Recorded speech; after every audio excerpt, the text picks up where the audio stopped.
I want us to think about the world in its largest format.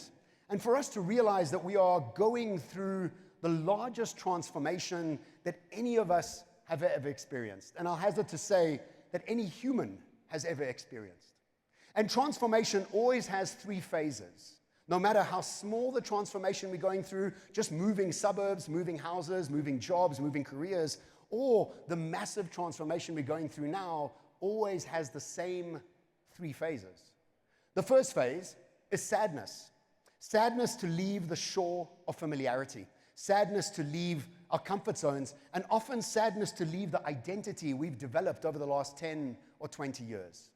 And this process is an incredibly emotional one. And we often want to think our way through this transformation, but that's almost impossible. Because the second phase of all transformations is to arrive at the strange new world, where I'm not quite ready for it. The world itself is quite in flux, and everything just seems weird and strange. And I might ask you, that's kind of where we are going today. We don't quite understand the technology that we're moving forward into, the power struggles that are happening around the world. And the real trick is, how can we arrive at this strangeness with optimism?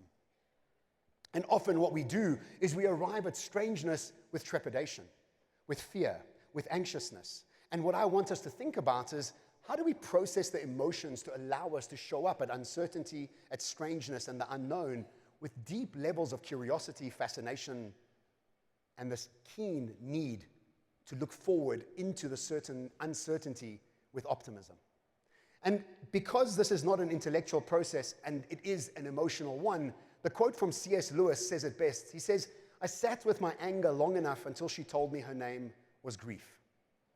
And where we are in the world today, people have left this shore of familiarity, but have not processed the sadness and have arrived at the strange new world with deep levels of resentment and anger.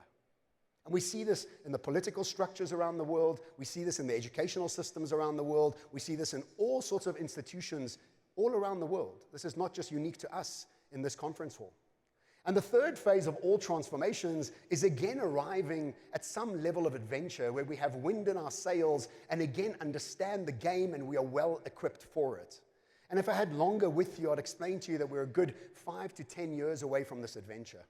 Where we are right now is squarely between sad and strange. And this is an emotional process that we need to start to process within ourselves to really start to engage with this uncertainty with maximum levels of curiosity and fascination.